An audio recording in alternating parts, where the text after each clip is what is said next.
In times of trauma and adversity, we must create space for connection by sharing a story of hope. Welcome to Stories of Hope Worldwide, hosted by Kerry Atherton. This podcast shares inspiring stories of individuals who have faced significant challenges and emerged stronger, offering hope and resilience to listeners all over the world. Join Kerry, the founder of Stories of Hope, every week to hear these remarkable journeys and find strength to overcome your adversity. Now, let's listen in to this week's conversation.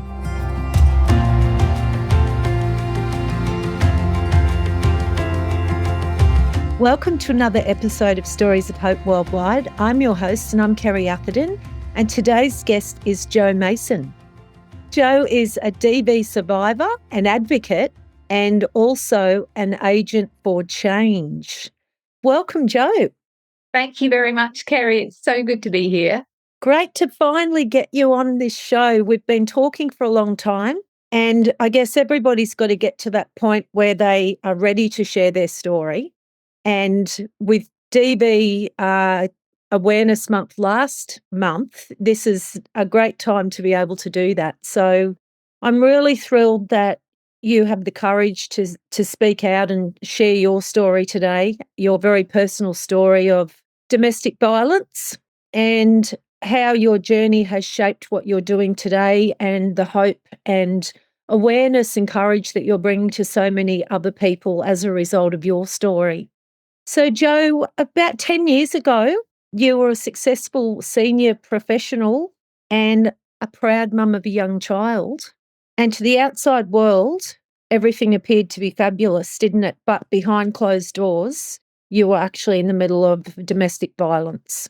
Yeah, Kerry, it's amazing the difference between what the outside world saw and what was going on behind closed doors. I was a marketing director. I had a beautiful little child, and to the outside world, I was probably pretty much living the dream.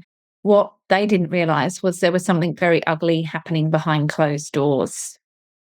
There was a significant incident at my home one night and the police were called. I was referred to Brisbane Domestic Violence Service. They were incredible. They helped me make sense of what had happened. They helped me put one foot in front of the other. And I left my DV situation very soon after that incident. Then it was time to rebuild. Unfortunately, my workplace didn't understand. They had nothing in place to support me. And unfortunately, as a result of that lack of understanding or care, I left my job and life fell over like a row of dominoes. Wow, it's huge, isn't it? The after effects, and also when you feel alone and you don't feel like there's that understanding from the outside world. Jo, can you take us back to the beginning of those 10 years ago? And did you see any early, or at what point did you start to see the early warning signs? So can you take us back to when you first met your partner? Yeah, certainly. So I was with him for 5 years. So it was about 15 years ago. And I look back now and I knew nothing about DFV at the time. And there wasn't very much information out there back then. I knew nothing about the topic. But there were some very clear red flags now, knowing what I know. But I didn't know what to look for back then. He was very controlling. So before I met him, I was an incredibly social soul. I'm always happy with the glass of wine in my hand and my friends on my back deck. But when I moved in with him, those friends were made to feel really unwelcome at the home. I was made to feel guilty for going out to see them. My family is in the UK. And I'm very close to my mum. I would ring her all the time, but those calls were cut short and timed. So very subtly, but quite quickly, my social connections were just disintegrated. So I didn't have that support network at the time when I most needed it.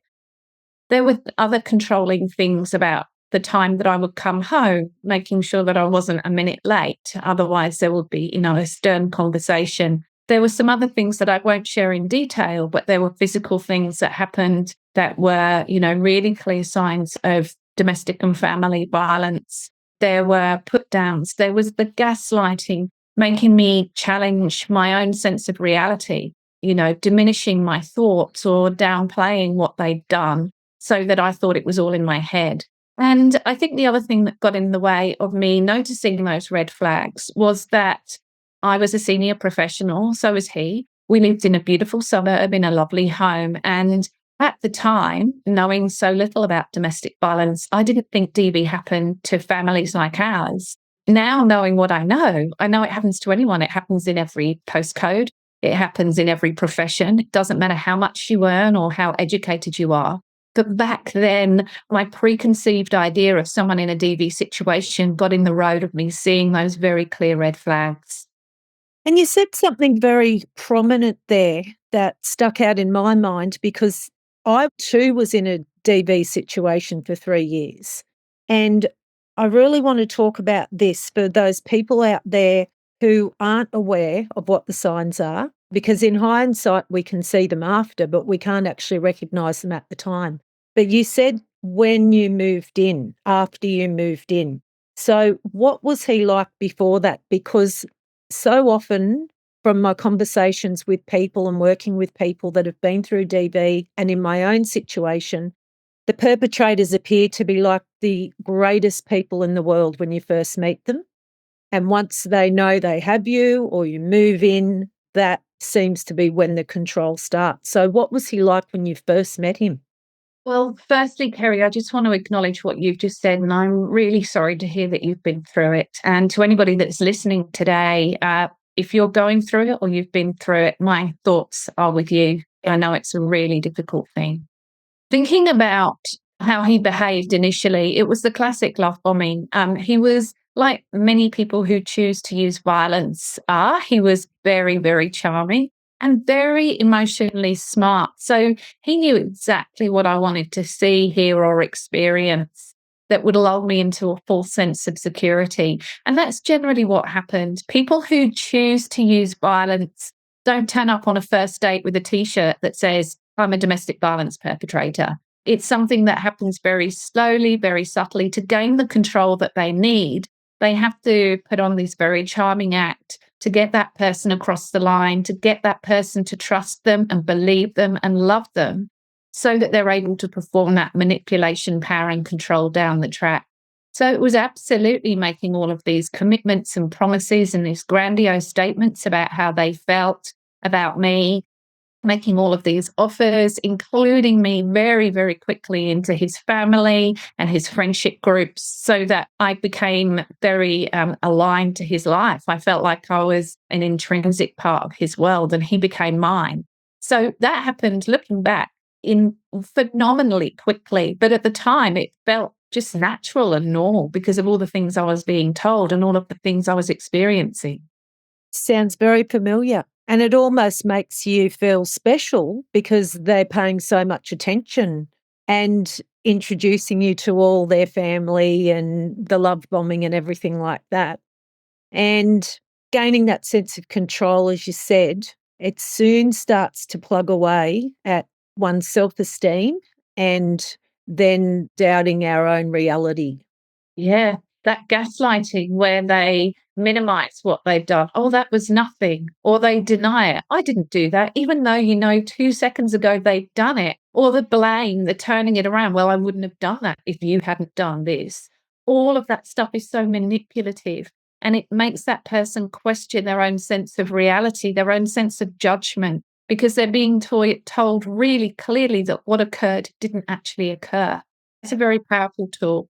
Yeah, and the thing is too that the person who is the partner, they see this wonderful person in the beginning and they continue to think throughout that abuse and that relationship that that real person that they fell in love with is going to come back, or that they're going to see signs of that person again, and that their partner's just going through a hard time, but the good one will return. And so the good one was never the real one to start with. And I think that's a really important thing that people that are early on in a relationship need to hear. Would you agree on that? Absolutely. You get this taster of what you think this person's like, and that's the person you fall in love with. And then that false hope is sort of a quest that leads you through all of the difficult times that move forward, thinking, but under all this, I know there's that person that was there in the beginning. I know they are.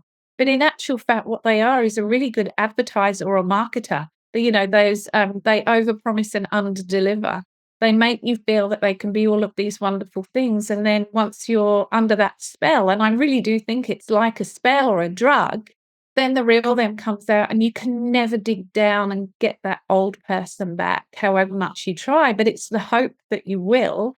You want to get those original feelings back. You want to experience that love and care that you had in the early days. But unfortunately, as you've said, that doesn't come back because it's a superficial act that wasn't genuine in the first place. Jo, I mean, we're hearing a lot more about domestic violence now and about the signs and everything like that. But a while ago, there was often this false belief or a minimisation by the victims that if I haven't been touched physically, that means that things aren't that bad. I guess that's something that I told myself through the relationship until the day that he put his hand up to hit me across the head. But there'd been many other warning signs building up of the aggression and smashing my belongings and screaming at me and the belittling and isolation and everything like that. You were a young mum at the time as well. So how long after the relationship started did the physical aspect come into it for you? I think it was the first significant incident was 5 days after we got married. There was already some warning signs of exertion of physical control, but yeah, that started 5 days after we got married. Yeah, it wasn't that long afterwards, but again, the commitment had been made in front of a lot of people. And again, I thought this is a one-off, and it wasn't. Yeah, really difficult.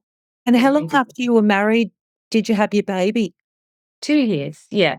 And it was whatever I went through, and what I went through was a lot. There is an element of me that will always believe it was worth it because I had my son, and he is the most important thing in my world. And you can see, Kerry, those of you that haven't watching this, but you're listening to it, I have a very big smile on my face, which happens every time I talk about my child. And whilst I would never, ever want to go through what I went through again, and I would never want anybody else to go through it, I guess the byproduct of that relationship was the thing that I love most in the world. Oh, the light in the darkness, hey? Yeah, absolutely. Did you have a sense when you did have your baby that things might change for the better? Yeah, and I don't think it was never a case of, oh, I'll get married and it'll fix it, or I'll have a baby and it'll fix it, or I'll do this and it'll fix it. But I guess there's always that ray of hope. Oh, maybe it is, if we're a family, maybe instead of being aggressive to me, he'll be protective of me. Maybe if there's a child there, it will make them think twice about their behavior. Those things did come into my mind, I suppose, but it certainly wasn't my motivation for doing those things. I did those things because, again, that false hope. I thought that I'd be able to excavate out that person that I first met at some point in time. I thought they'd come back to who I thought they truly were. But yes, there would have been hope aligned with those different stages of our relationship, thinking that as our relationship developed and commitment grew deeper and a child came into it, that may make them change their behaviour. Yeah, absolutely. So, Jo, talking about your professional life now, when people go off to work, they go into the professional world, but we're all just humans going off to work, going through things in life, challenges. How did you get the strength to put the mask on every day in the workplace? Kerry, I didn't. I tried to. I still functioned at work. I turned up every day. I wasn't absent from work, but my focus, like many people who are experiencing or have experienced domestic violence, my focus was really difficult. Anyone going through trauma, duress, or stress goes through the same thing. As you said, we're all humans. None of us are robots.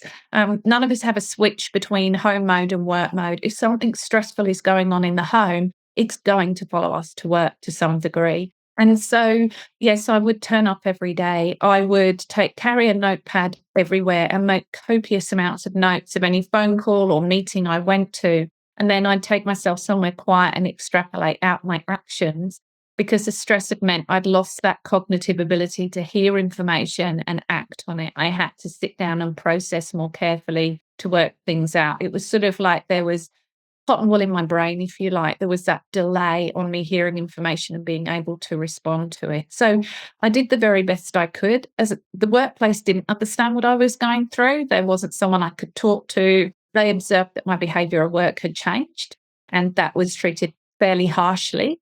But it was pretty hard to manage the situation with what was going on outside of work. This might sound like a no-brainer question, but I'm going to ask because other people will be thinking, well, surely, there's support at work. And I know we've got psychosocial laws now in place and things like that.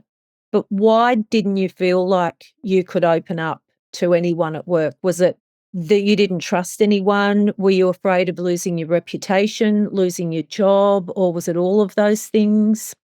It was all of those things. And I think that often, I think everybody feels isolated in a domestic violence situation. It can be overwhelming, frightening. You can feel shame. And I have to say, no one experiencing domestic violence should ever feel shame. It's not your load to carry. But nevertheless, that stigma still exists. And so I absolutely felt shame. There was no one to speak to. It was before the days where people would talk more openly about it. It was before the days of domestic violence leave in the workplace that we have nowadays. There was nothing there. But what I did have was one confidant who was a peer. She was a similar level to me. And I don't think she knew it was domestic violence because I didn't have a name for it either. But she knew something was significantly wrong. And she was someone I could stick my head around the door and I might have a bit of a cry, or I might say, I've got to go and get some fresh air. She had my back. She wasn't there as a formal support person, but at least I had one person in the workplace that knew, and that did make a difference, but nowhere near the difference that I needed, which was a workplace that genuinely understood, lent in, and had support mechanisms in place. Did you have anyone in your life that you felt like you could really open up to at that time? One person, and she is a friend. She's older than me, and I would ring her on my way home from work every day. And sometimes I'd pull into a neighbouring street if the conversation hadn't finished, because he would always be waiting on the front veranda as my car drove in the street. So calls had to be cut short at that moment. So she was the one person I had left. And the night of that significant incident, she was the person I called. And she just said to me, "Jo, I can't listen to any more of these stories without taking action." And it was her that called the police. I wouldn't be the person I am today if she hadn't done that and I hadn't been able to take those steps accordingly. Oh, wow. That's so great that you had her there. And I guess the fear is going to the police and reporting this behaviour for fear of everything ramping up. When she said that she was going to take action, were you fearful then or relieved? Both. I think that I knew something had to happen. And having a small child, I knew that that wasn't sustainable to be in that situation. I was really fearful because I knew that it would have to be an end to the relationship. And like anybody that's in a committed relationship, there's a lot of unraveling to do there. Where you live, money, time with your child, all of those different things I knew could be impacted. And the one that everybody forgets is, despite the way that he behaved, I loved him. I wouldn't have married him. I wouldn't have had a child with him if I didn't love him deeply. And so I knew that the action taken and the police being involved would signify an end of all of those things and potentially put me into a system that could be really challenging and was really challenging. But equally, the idea of getting out of that situation flooded me with relief as well. So it was a very mixed feeling, a lot of grief, but relief at the same time. Jo, I've heard the statistics that it takes a domestic survivor on average 7 times to leave their abuser. So clearly somebody being able to leave maybe sooner than that might depend on a lot of protective factors. What was it, do you think, that enabled you to leave on the first occasion? Great question. I remember someone saying to me, "You can't leave, you've got a 2-year-old child." And I said, "It's because I have a 2-year-old child, I'm leaving." Because I knew I was on that precipice where if I'd have been around for much longer, it could form part of his memories and I didn't want it to. So that was one thing. Also, I'm not going to, it's hard to use the word domestic violence and privilege in the same sentence. But when I look at domestic violence in Australia is the leading cause of homelessness amongst women and children. And that wasn't something that was going to happen to me. I had a senior role which meant that I had a decent income, which meant I had the borrowability to go and buy another house. Now, once I had left, as I said, that job went and my career fell over. But I knew that I had the financial wherewithal to get into another property. So that wasn't a barrier for me, but that would be a significant barrier. Financial disadvantage or hardship or the potential of homelessness is a real factor for many women experiencing domestic and family violence and can prevent them from leaving. So for me, it wasn't. I knew that I just had to take a really big, deep breath. I like to think that I'm a resilient woman, and I just did it. And I couldn't go back. I couldn't go back. Great answer. And that is right. I totally agree with you on the financial aspect there, because a lot of the control too is financial control. If a woman doesn't have the ability to know that she can provide for the basic essentials for her and her family, it is very hard to walk away. What would you say to two sets of people listening? So the first answer I'd like you to give to is anybody that is in those stages that's recognising the signs, and now in this day and age with all the referencing that we have and all the talk outwardly about domestic violence, knows that they are in a domestic violence situation. What would you say to those people? Need to acknowledge here too, don't we, that domestic violence happens to women and men. Yeah. Now, it is mainly women. And the statistics show us, but we've got to be really clear on this. It can happen to anybody, but it is a gendered issue. It is mainly women. What I would say is we've already spoken about the non-physical the elements of domestic violence. You don't have to be in a physically violent relationship for it to be domestic violence. If you find your heart rate rising, or you feel pensive at the idea of going home or them walking in the front door, if you're constantly looking at your watch because you've got to be home on time, or you're fearful of a message coming up on screen or a phone call coming through, there are all warning signs that something might not be right. Any time that you feel that there's an imbalance of power and control in your relationship, that's not a good sign. So what I would say is if you're in those really early signs where you've got your heartbeat or you've got sweaty palms or you're concerned about things, find out more about domestic violence. There are plenty of resources online that you can find out. Ring 1-800-RESPECT. There are expert counsellors that are online there. If you know it's domestic violence, there's a couple of things. One, listen to your gut. Something that we often do is jump in and assume that we know what's best for someone experiencing domestic violence. Nobody knows what's best except for the person that's experiencing the violence. They understand the risk. They've already got their own strategies to try and avoid things escalating. They know the impacts both to themselves and potentially those around them. So make sure you do listen to your gut and do what feels right for you. What I would say is go and see a specialist support service. All regions have them. You can find them again on the 1-800-RESPECT website, which is 1800respect.org.au. There's a services finder. Find out the one that's local to you and go and have a conversation. You don't have to do anything with the information if you don't want to. It's your story, it's your situation. You get to do what you want to do. But I think if you're equipped with information so you know what options are available to you, what a possible pathway might look like, knowledge really is power. So I would certainly reach out for specialist support. The other thing is find somebody in your corner, somebody you know and trust, whether it's a friend, a family member, a neighbour, whether it's somebody that you work with, somebody that can be your confidant, that can check in on you, that you can tell them what's happening, you can be really honest, someone that's not judgmental, someone that's going to walk with you and be that amazing support person. So please find somebody in your corner as well. You don't have to do it on your own. Oh, thanks, Jo. That is amazing information. I wished I'd had someone like you to listen to back in the day. Now, the second group of people, and you mentioned them, that they don't know what you're going through, but I'd like you to speak to the second group of people who are the people who suspect that someone that they love is in the middle of a domestic violence situation.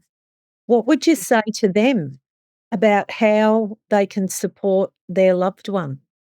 Tread carefully. Don't jump in with big statements around domestic and family violence. It could be triggering, it could be damaging, it could make that person withdraw and stop disclosing to you. So be really careful about the language you use. Shoulds and oughts are not words that should be in domestic violence situations. You should leave. You ought to do this. You ought to do that. Go back to that respect that we all need to have for the person's inner knowledge of their own situation. It doesn't matter how much they've shared with you, they still know their situation better than you. So always have that respect.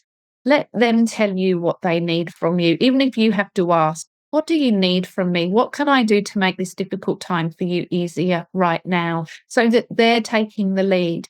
There's a brilliant video by an organization called Insight Exchange called Follow My Lead. It's 4 minutes and it gives some really great insights into what somebody needs, what they might be experiencing, and some great tips. And it's called Follow My Lead for a reason. It says follow the person's lead. What do they need, not what you think.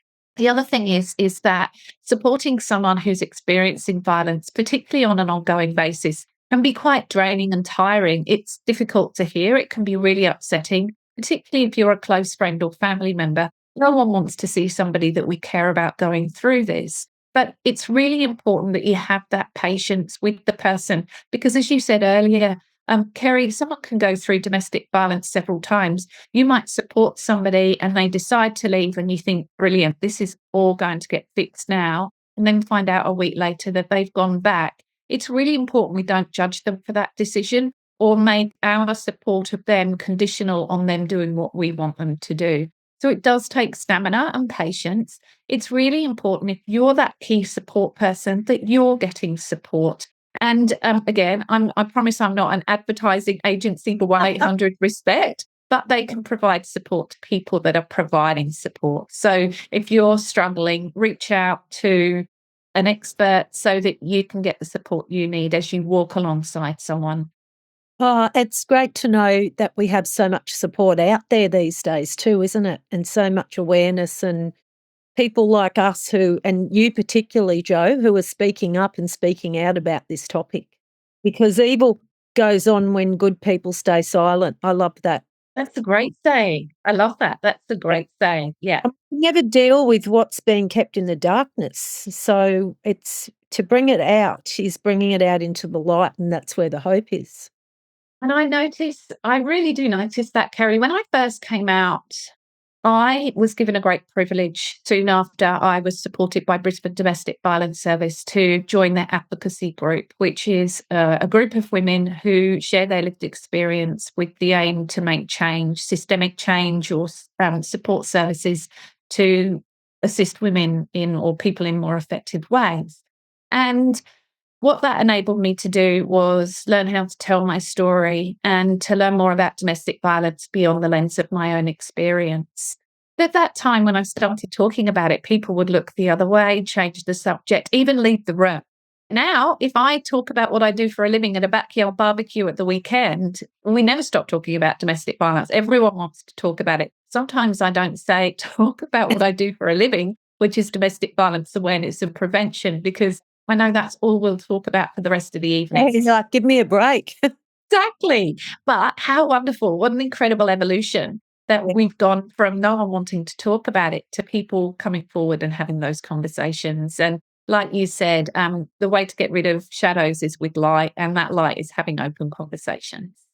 And I think domestic violence too has had the propensity to really ramp up thanks to social media and certain misogynistic influences that we have out there. And so it's really a different era, isn't it? So the more information that we can get out there and talk about, the better.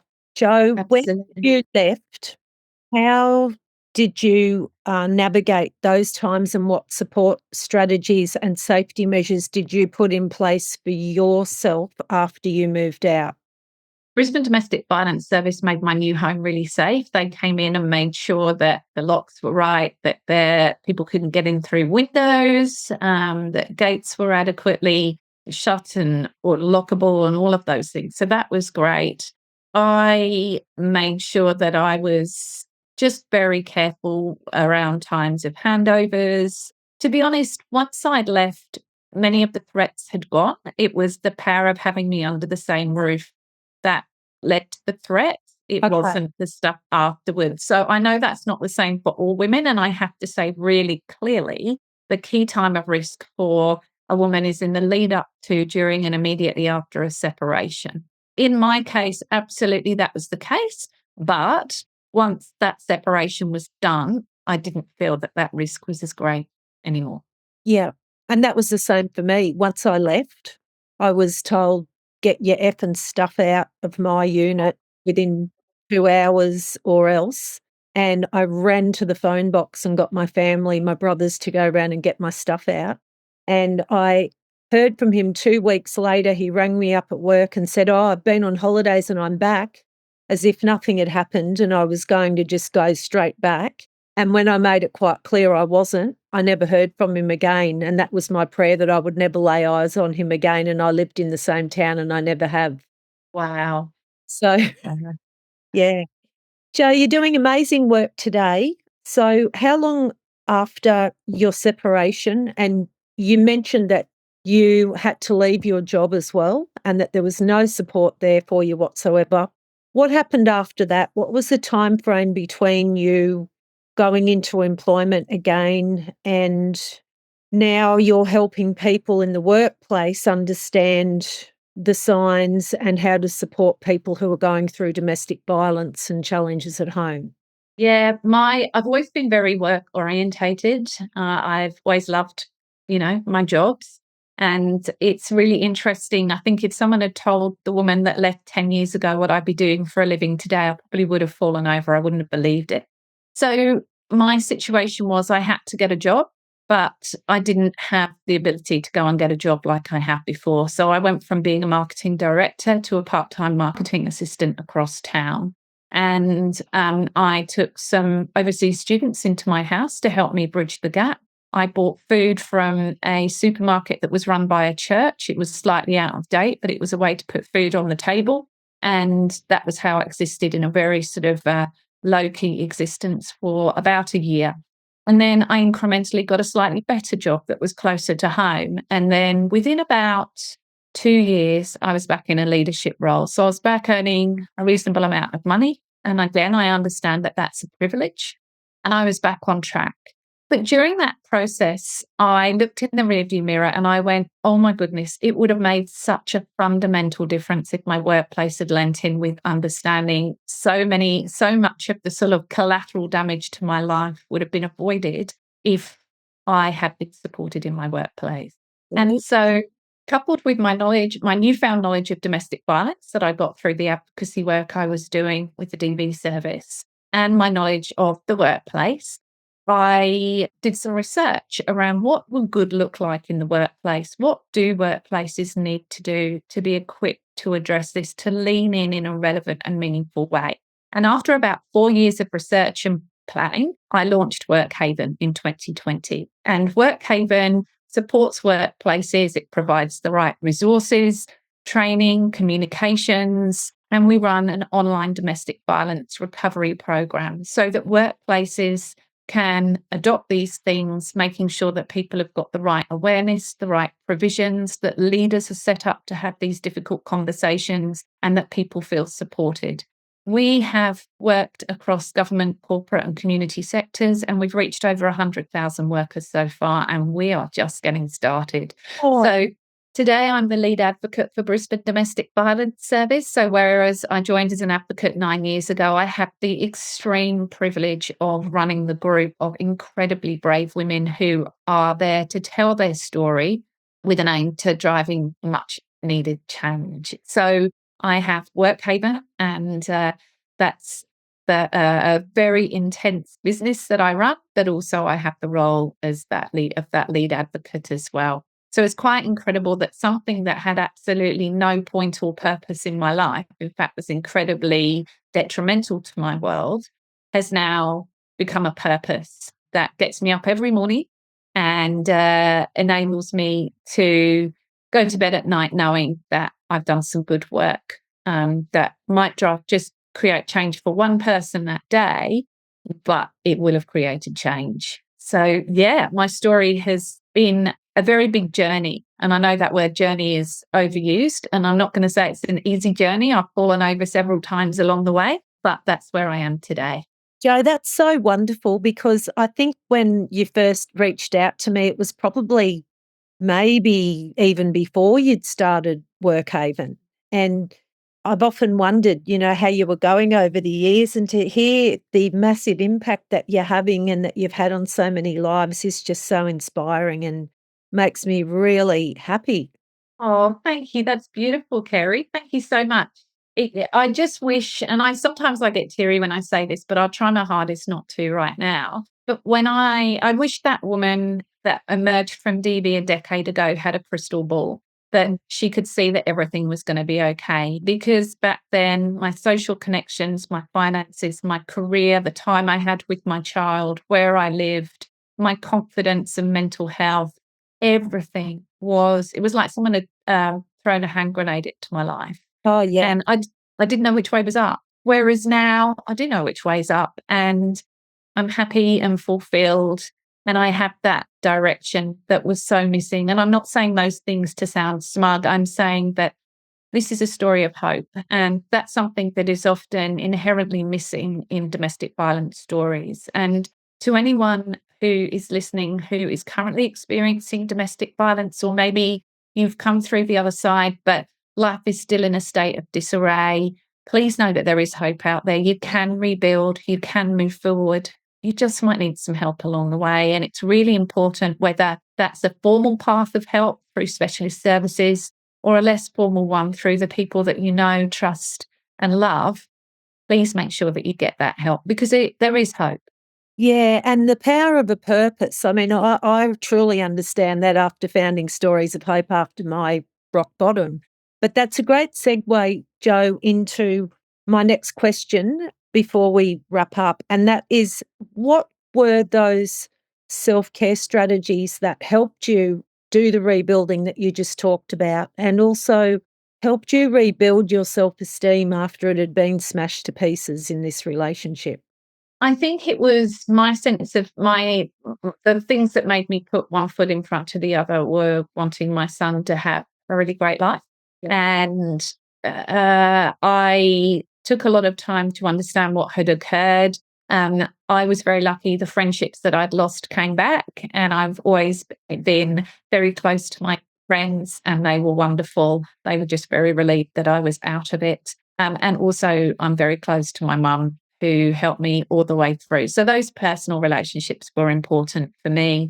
I think it was one of those things that the little steps that I took forward that today I probably take for granted, I didn't. I really made sure I noticed each of those little steps and noticed that progression and felt grateful for them and gave myself the recognition for those steps forward. That was really important. I'm not going to pretend it was easy. It was a really, really difficult year, one of the most difficult years I've ever experienced. But just seeing that progress kept me going, kept me moving. And as I said, I had the support of the incredible Brisbane Domestic Violence Service and my support worker there, who validated how I'd felt, who made me feel like I wasn't crazy, who explained to me what had happened. And I think even once she helped me get a name for it, once she helped me acknowledge that it had been domestic violence, I was able to really lean into that support that was available, knowing that it actually, it wasn't just in my head, there was something that had occurred.